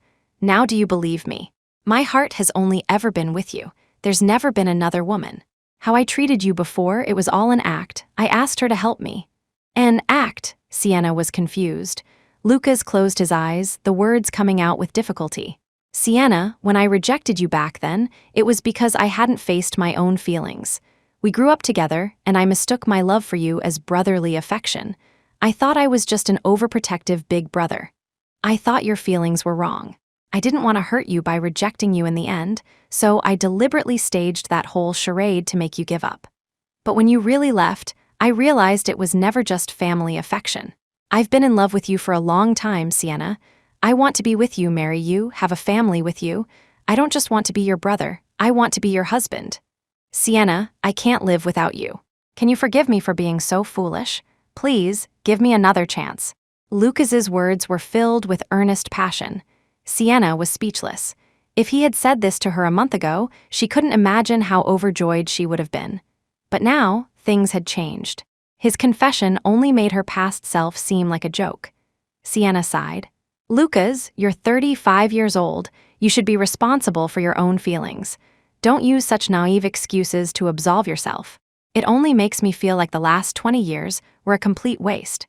Sienna, Lucas looked at her, feeling a vast distance between them. His heart ached with regret and remorse. Sienna, don't treat me like this. I just realized it too late. I'm not that terrible of a person, am I? Lucas had always been proud and confident. He had never begged like this before. Even during the most difficult days of his startup, he had held his head high. Sienna's heart ached for him. She turned away, unable to look at him. Chloe bit her lip and chimed in with false sympathy. Sienna, Lucas really knows he was wrong. Please forgive him just this once. I know what it's like to love someone you can't have. You two have 20 years of history. Please don't make him suffer like this. Ethan let out a sharp laugh. It's clear you're a woman of deep passions, Miss Jones. Your nightlife seems to be quite passionate as well. I'm just curious if your heart and body are in sync, or if they have separate lovers. If it's the latter, I'm afraid your heartfelt defense of Mr. Stark here loses a bit of its impact. Chapter 18. A stirring heart. Chloe's face went from white to red and back again. She quickly pulled her collar up to cover the mark. She hadn't expected Ethan to be so blunt and call her out in public. She was about to offer an explanation when Lucas spoke. Chloe's business is in the past. She has a boyfriend now, and they're very happy together. He looked pointedly at Chloe. Isn't that right, Chloe? Chloe ground her teeth. Yes, my boyfriend is very good to me. So, Sienna, she continued, I hope you and Lucas can be happy together too. Sienna cut her off. Stop. Don't drag me into this. Lucas, I don't love you anymore. Lucas flinched as if struck. He forced a smile. Sienna, you're just tired. I know all of this is sudden. You need time to process it. That's okay. I'll wait. Just as Sienna was about to speak again, Lucas stood up abruptly. All right, I have something to take care of. I have to go. He grabbed Chloe and strode toward the exit. At the door, he paused. He spoke softly, his voice barely audible. Sienna, you haven't stopped loving me. You've just forgotten how. It's okay. I'll help you remember. The wind chimes on the door tinkled as their figures disappeared. Sienna felt a sense of disorientation. Once, she had been the pursuer in the relationship, chasing after the person she loved, believing it was a testament to her devotion. Now, seeing it from the other side, she realized how pathetic such a chase could be. She never wanted to go back to being that person. Boring and plain, so what? She didn't need to chase after someone who glittered. Ethan poked her. Hey, you don't actually still like him, do you? Sienna shot him a glare, not bothering to answer. But he was relentless. You young women are all the same. You see a handsome scumbag and you just dive right in. Can't you raise your standards a little? Look at me, a prime example of a high-quality man. What have I got that's worse than that Stark guy? Sienna was speechless. And you're not a handsome scumbag? Ethan grinned, leaning closer. Are you saying I'm handsome? Okay, I admit it, it's an undeniable fact. It's human nature to appreciate beauty. Otherwise, why would I have been drawn to you at first sight? He was getting more and more ridiculous. Sienna rolled her eyes. Even though we met through a game, I had to pass 6 rounds of technical tests to even meet you. You hired me for my talent, not my looks. Ethan propped his chin on his hand, his bright eyes looking at her with a love-struck expression. But the first time I saw you, my heart started beating like a drum. Sienna, you have no idea how dazzling you are when you're coding. Remembering her own appearance while coding dark circles from lack of sleep, anti-radiation glasses, Sienna mentally cursed at him. Nutcase. But as she turned away from him, her own heart skipped a beat. She secretly pressed a hand to her chest. Damn it, my resolve is still weak. Looks like I need to work more overtime. Chapter 19. She knows. In the hotel room, Lucas slapped Chloe hard across the face. You bitch, did you flash that mark at Sienna on purpose? Are you trying to ruin things between us again? Sienna is mine, she loves me, none of you will ever come between us. Chloe fell to the floor. But instead of cowering, she threw herself at the drunken man, wrapping her arms around him. Lucas, of course Sienna loves you. She loves you more than anyone. She would never leave you. You're in pain, aren't you? Let me help you. Sienna wouldn't want you to suffer like this either. Lucas, I'm Sienna. She whispered seductively in his ear, slowly pushing him down, consuming him. Lucas's mind was filled with Sienna's words, I don't love you anymore. Now, under the influence of alcohol and a woman's comfort, that voice finally began to fade. The pain in his heart was driven out by physical pleasure. A seductive female voice panted in his ear. He kept hearing Sienna's name. Sienna, Sienna, is that you? He flipped the woman over, pinning her down, trying to see her face, but was met with a cloud of heavy perfume. He flew into a rage, his hands closing around her throat. You're not Sienna, you bitch, how dare you compare yourself to her? You're not worthy of a single strand of her hair. Chloe only clung to him tighter, prying his hands away, gasping for air. Lucas, I love you. Lucas was filled with extreme anger, but his body couldn't escape the wave of pleasure. He couldn't help but take the lead, attacking her wildly. His mouth still cursed at her. Bitch, it's all your fault. You ruined everything between me and Sienna. I'll kill you, Chloe cried and laughed at the same time. Yes, we're both bitches. Lucas Stark, you're addicted to me now. We're destined to be together. Late that night, Sienna received a call from Lucas's home city. It was his mother, Catherine Stark. She said Lucas's father, Richard, had a flare-up of his arthritis and was hospitalized. Lucas's phone was unreachable, and she needed Sienna to get a message to him to come home immediately.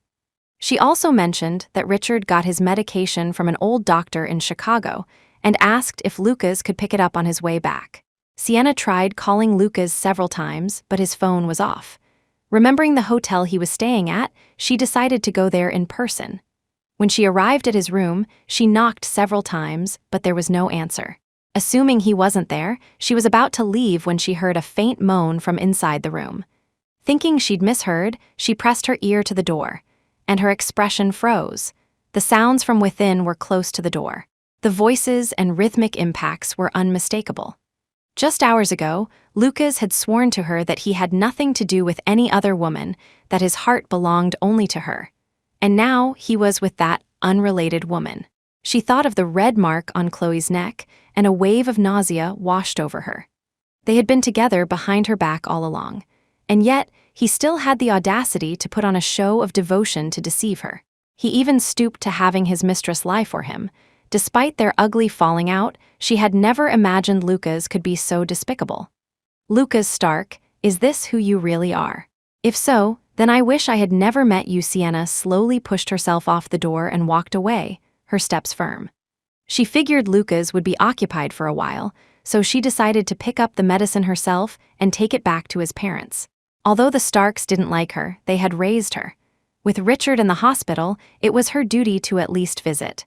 Just as she reached the hotel lobby, a familiar Maybach pulled up. The door opened, and Ethan Vance was in the driver's seat looking at her. Get in. She was stunned. What are you doing here? Ethan smiled. Did you forget? I'm Richard Stark's son, too. Chapter 20. Stepping up, Sienna knew that Ethan was Lucas's half-brother, but she had never pried into the Stark family's affairs. As they drove back to their hometown, she finally learned the story.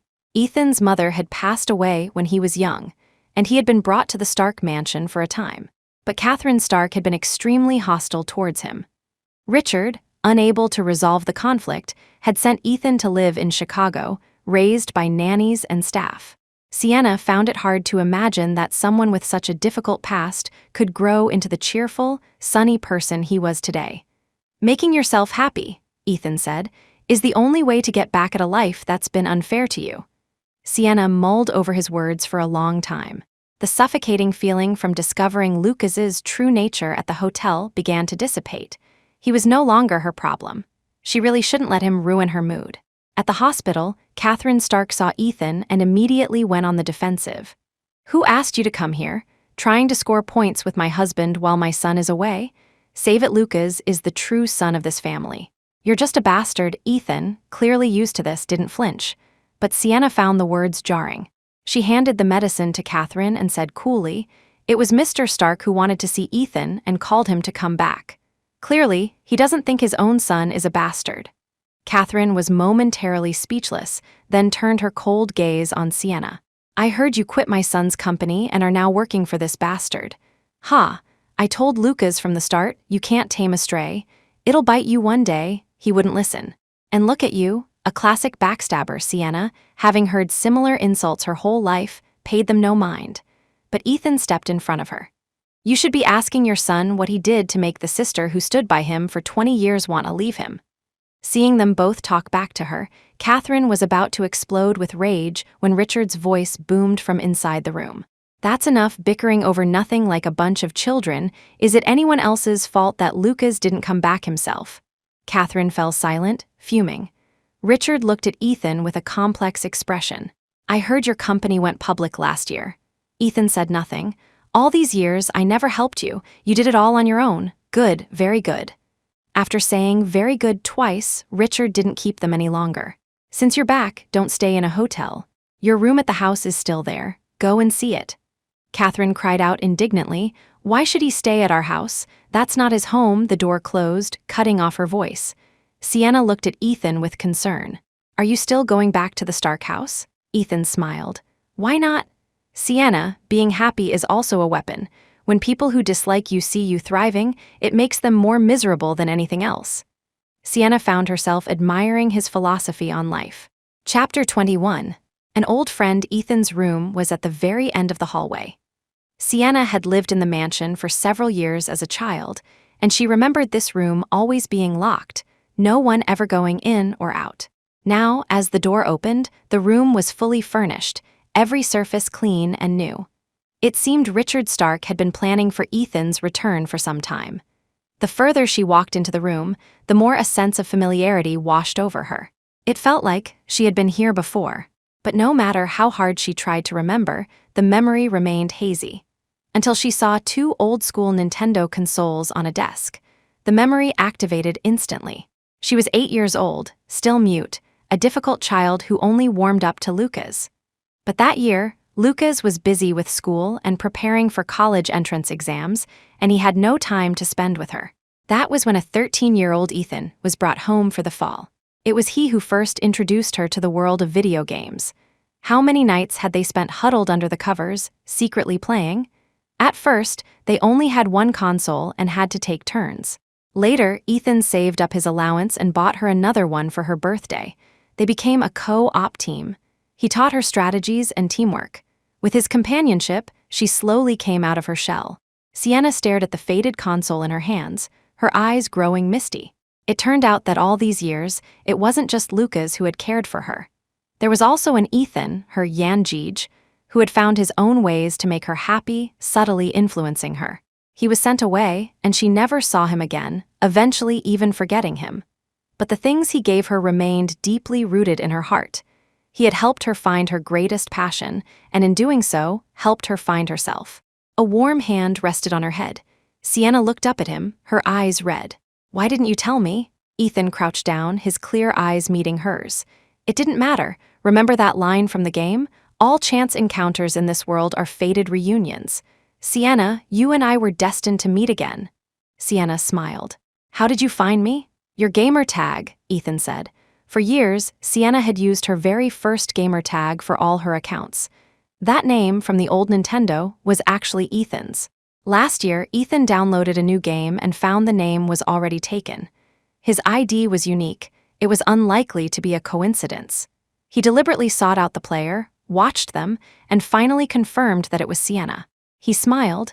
Your skills have improved dramatically. Your master is very proud. I always knew you had a talent for games. I thought you should try to go pro.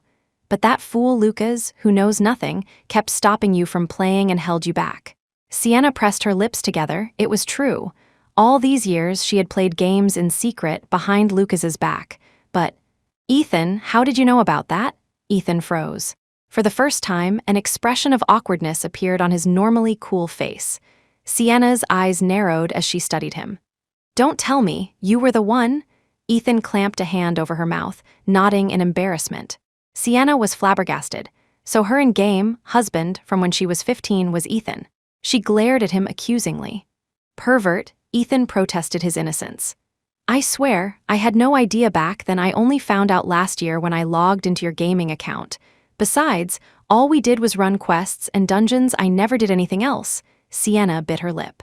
Remembering how, after Lucas found out, she had risked life and limb to log on and send a heartfelt goodbye letter to her game husband, she felt the urge to scream.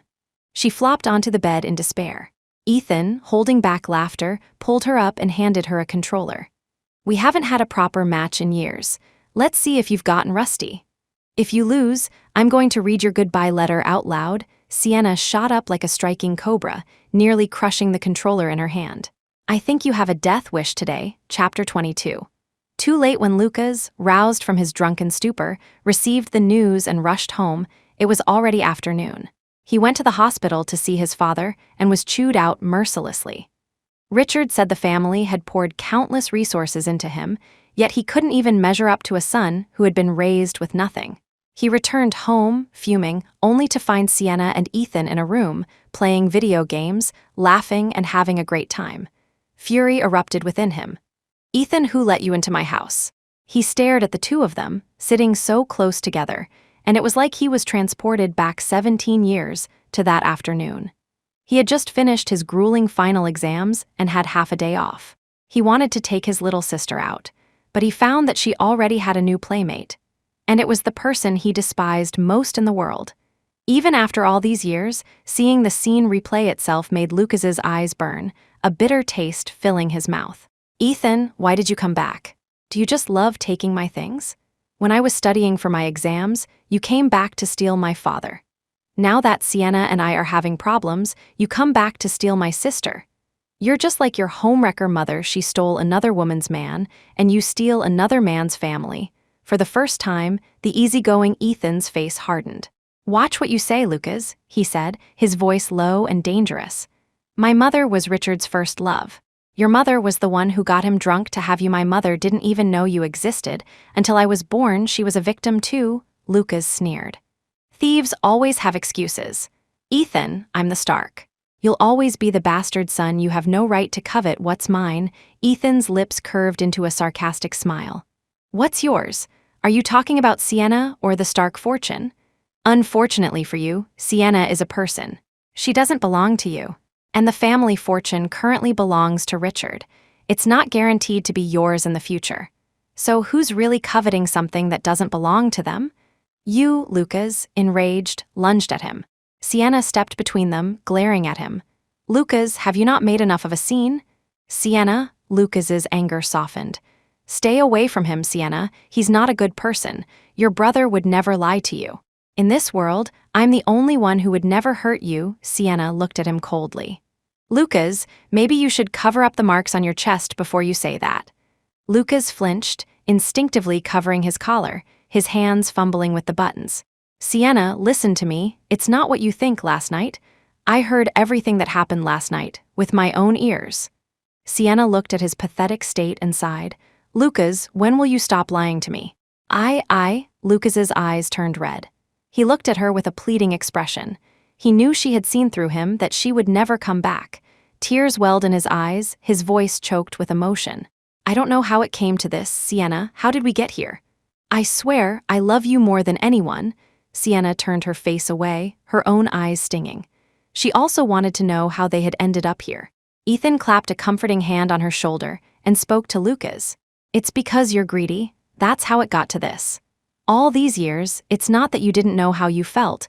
You were just afraid it would affect your career, affect your inheritance of the Stark fortune. You and Sienna grew up together. Though not related by blood, in the eyes of the world, there's a murky ethical line. If you crossed that line, the ensuing gossip would be enough to derail a company's IPO. You wanted success so badly, wanted Richard's approval so much. So you pushed Sienna away while selfishly keeping her by your side. Not just because you loved her, but because she was useful to you. Lucas, in every choice, you selfishly chose yourself and passed the pain on to others. You don't deserve Sienna's love." Lucas didn't argue. He just stood there, silently weeping. Ethan was right. He was greedy and selfish. For his own sake, he had played dumb, convincing himself and Sienna that they were just family, that familial love was more stable than romantic love, so he could keep her by his side forever. He brought in Chloe to act out a drama, to provoke Sienna, to hurt her, because he felt her growing up, her expectations for their future becoming more real. He had to crush that hope, even if it meant making her suffer for a while. And so, step by step, he had pushed her out of his world. Only when it was too late, when it was all gone, did he realize he had lost the most important thing in his life. He reached out a trembling hand, wanting to touch Sienna's cheek. "Sienna, can you just give me one more chance? I don't want anything else, I just want you. I don't care about the IPO, I don't care what my father thinks. I'll give you all my shares in Apex. I'll work for you. Sienna, I'll sign the papers right now. I promise from now on you'll always come first. There will never be another woman. If I ever break that promise, you can kick me to the curb anytime. Sienna, I'll give you everything I have, just for one more chance, please don't leave your brother." Sienna took a step back, avoiding his touch. His begging look pierced her heart, but she remained firm. Her words were slow and clear. "It's too late. Lucas, it's too late."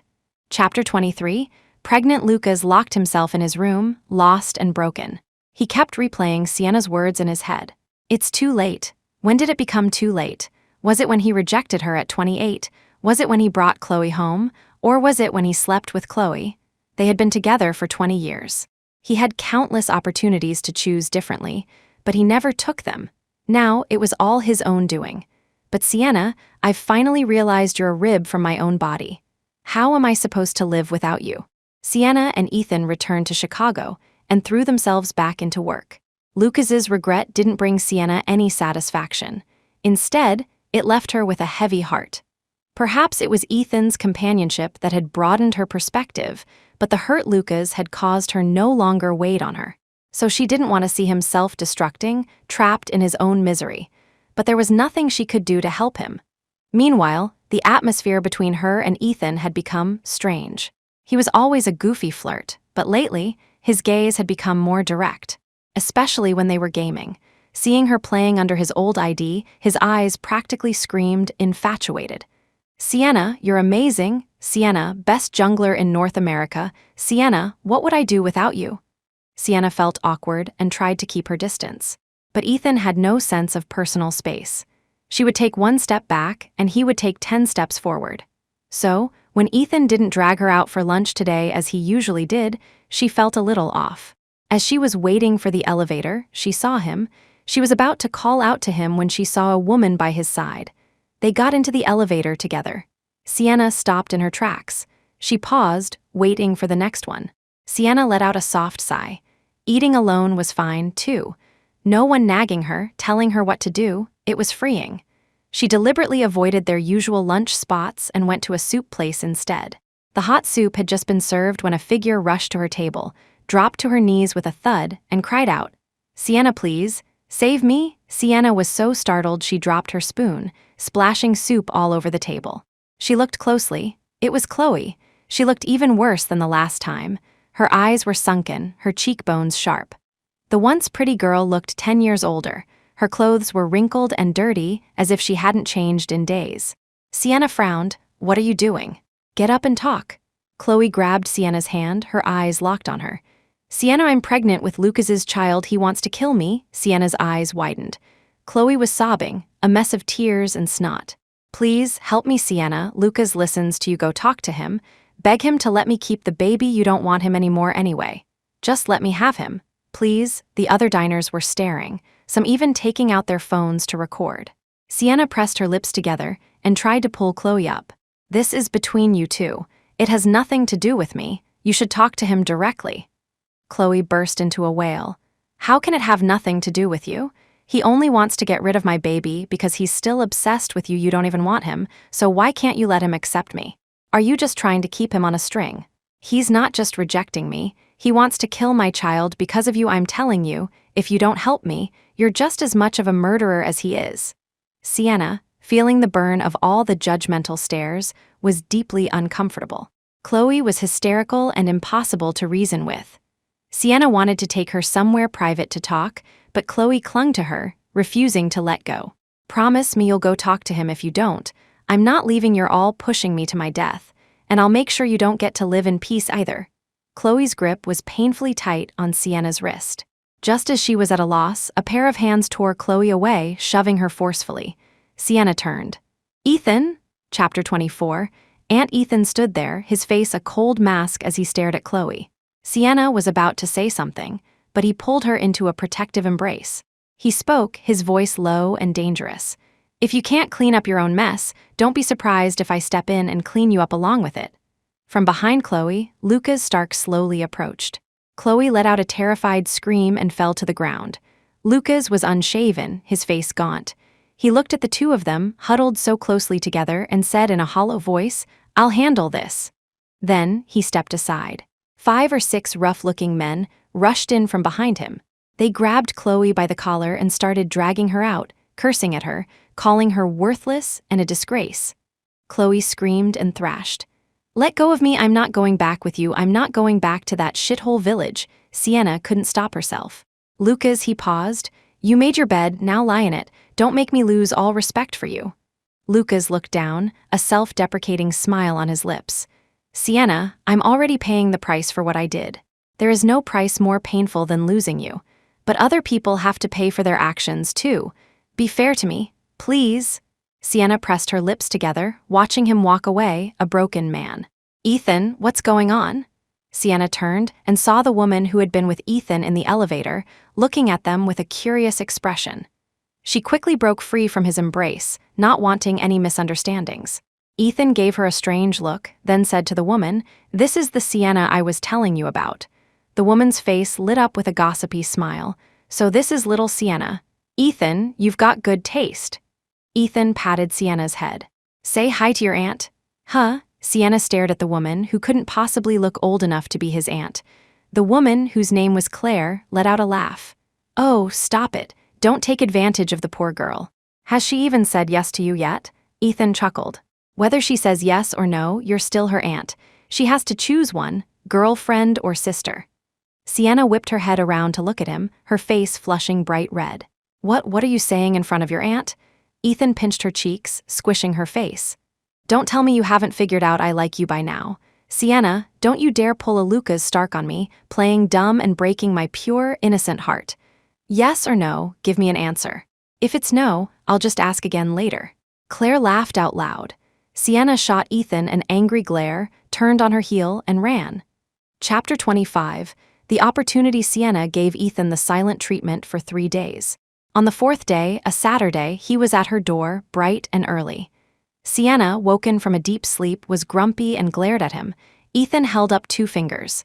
"Good news and bad news. Which one first?" Sienna yawned. "Good news. Our game is a global hit.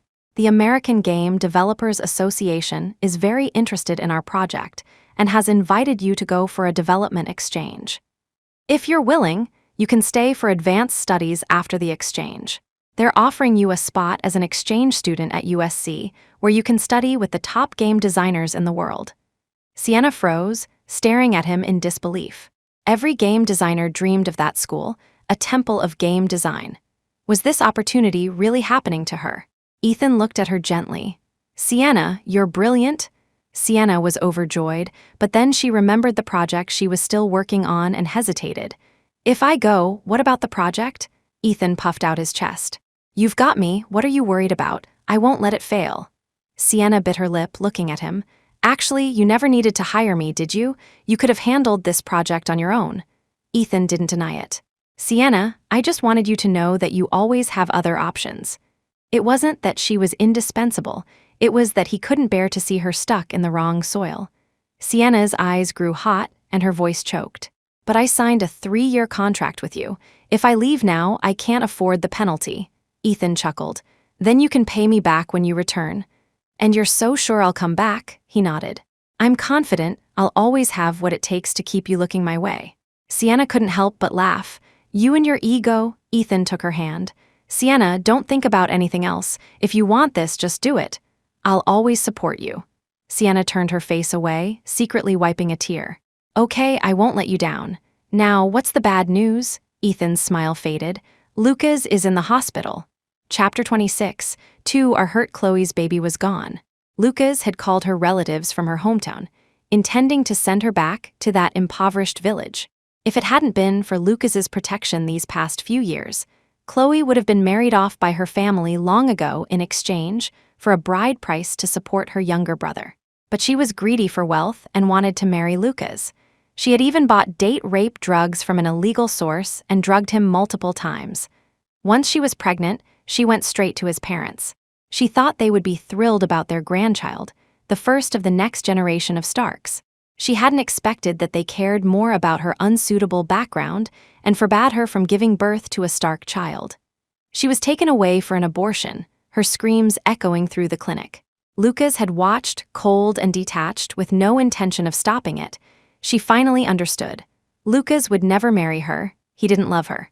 Right after the procedure, her parents and relatives showed up, extorted a large settlement from the Stark family, and were about to drag her back to the village. She escaped halfway, lay in wait for Lucas, and when he came out, she rammed her car into him. She was still at large. When Sienna and Ethan arrived at the hospital, Lucas hadn't woken up. In just a few days, he had lost even more weight, so thin he looked like a piece of paper, as if a gust of wind could blow him away. It was a painful sight. Seeing his chapped lips, Sienna wanted to wet them with a cotton swab. The moment it touched his lips, he grabbed her hand. His eyes were still closed, his consciousness foggy, but he had found her by instinct alone. Tears streamed from the corners of Lucas's eyes. He murmured, "Sienna, don't leave me. Sienna, don't abandon your brother. I was wrong, Sienna." Catherine Stark looked 10 years older. Seeing her son like this, tears streamed down her face. For the first time, she looked at Sienna with pleading eyes. "I know Lucas was wrong, but for the sake of him bringing you home all those years ago, can you forgive him this once?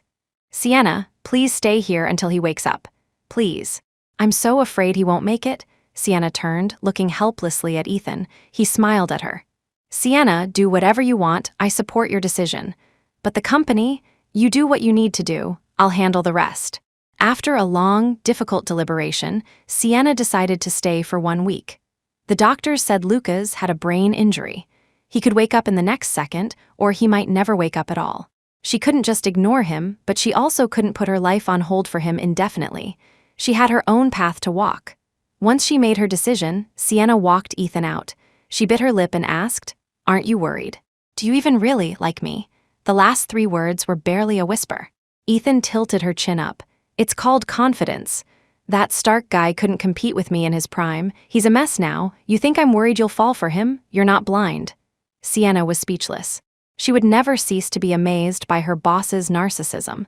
But deep down, a part of her was delighted. She was happy to know he liked her, and she was eager to return the feeling. She was about to say something when she saw Ethan's expression change. The world spun, and he had rapidly switched places with her. A split second later, a piercing scream cut through the air. Sienna go to hell. By the time she registered what had happened, her hands, clutching Ethan's back, were wet with something warm. Ethan was still smiling, but the color was draining from his face.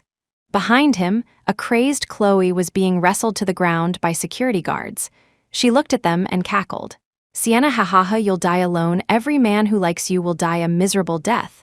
For a moment, Sienna felt like she had been plunged into ice water. She trembled, unable to speak. Ethan's hands covered her ears. She saw his lips move. "Sienna, don't look back. Look forward." Chapter 27, Marriage. Ethan was in surgery for 7 hours. For convenience, the Stark family had him and Lucas placed in the same ICU room. For the first time since birth, the 2 brothers were sharing a space in harmony. Sienna kept a vigil by their side, while also managing the projects for both of their companies. She was so busy she looked worse than the 2 patients. Her sleep grew terrible again. She tossed and turned all night, never getting a full night's rest. Sometimes she would just sit and watch them, tears streaming down her face. "Can't you 2 just wake up, even just one of you? I can't do this anymore. Can you give me some hope? Can you please not leave everything to me? I'm only getting 1 salary. I'm so tired." After 2 weeks of this, Sienna collapsed. She had a high fever, lost in a gray nightmare she couldn't wake from. In her dream, there was a long, endless hallway. She was so tired, on the verge of giving up, when a door beside her suddenly opened. Sunlight poured in and a tall figure appeared in the doorway. He called to her softly, "Sienna, it's time to wake up." She snapped her eyes open. The bright light slowly faded, revealing a familiar face. Ethan. He was leaning over her bed, wiping the sweat from her brow with a towel, his dry lips whispering her name. Sienna burst into tears. "Ethan, I'm here. What took you so long to wake up? I'm so tired. I'm sorry. I slept too long, I made you worry. You rest now. I'll take care of everything. Before he could finish, Sienna fell back into a deep sleep. He held her and didn't let go all night. When Sienna woke up the next day, she heard the doctor say that Ethan was in no condition to work. His injuries required a long period of rest. She pursed her lips and quietly took his laptop. Ethan chuckled softly. What's today's date? September 15th. You should be leaving. Sienna looked at him, confused. Leaving for where? California. She didn't say anything. Ethan took her hand. You can't delay this any longer. Sienna's brow furrowed. I'm not going. You're in this state. I can't leave with a clear conscience. He stroked her hair. My injuries will heal. But your opportunity is once in a lifetime. Sienna, you need to move forward. Don't let anyone or anything hold you back. Sienna's voice choked. Why are you always trying to push me away? Don't you want me by your side? You clearly need me. Ethan gently patted her back. I like you, I need you, but that has nothing to do with you. Sienna, you have your own path to walk. I don't want you to stop for me. And I have things I need to do. Sienna, we both have to move forward. Somewhere down the road, we'll meet again. Sienna looked at him, her lips pressed tight. Are you so sure about that? Yes, but I'm not. So I need some insurance. Ethan looked at her indulgently. What do you want? Sienna stared at him for a long moment, then said, Marriage. Ethan Vance, let's get married. He was taken aback, then said, Let's talk about this when you get back. Sienna insisted. We can skip the wedding for now. But before I leave, I want the license. Ethan, I don't want to leave our relationship to some vague notion of fate. It took us 16 years to find each other again after the first time we were separated. I don't want to wait another 16 years.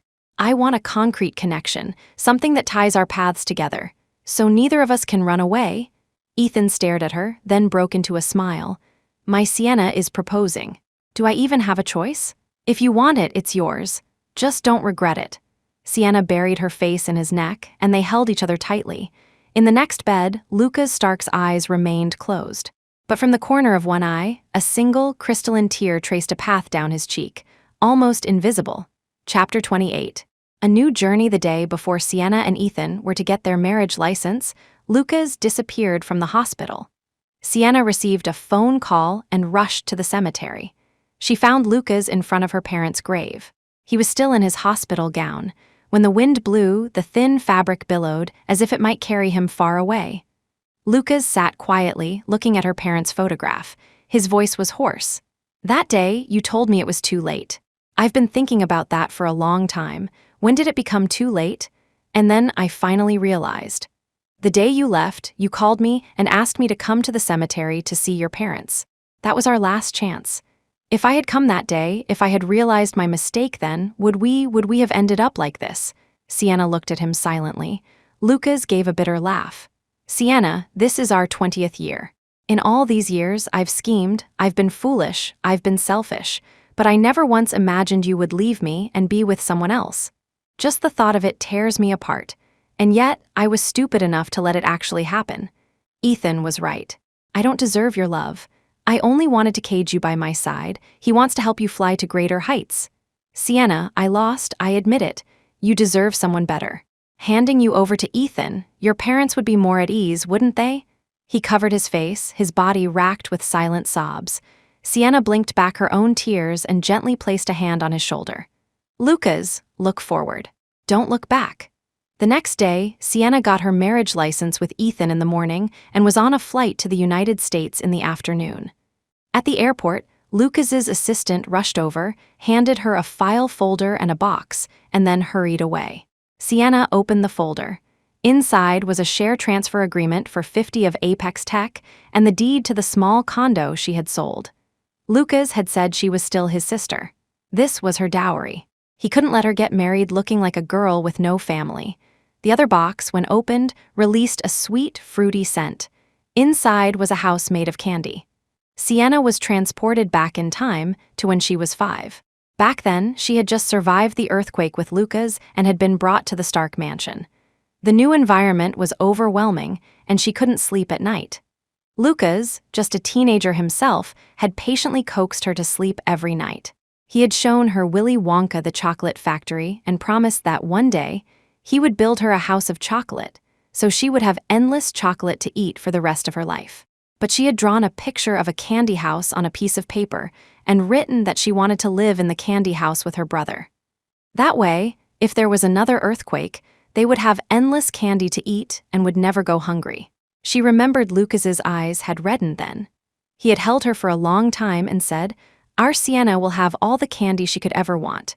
Every day will be sweet. You'll never be hungry again, and you'll never have to go through another earthquake." But as they grew up, the sweet moments became fewer and the bitter ones more frequent. Sienna held the candy house and licked it once. Then she threw it away. She no longer craved cloying sweetness, nor did she fear bitterness.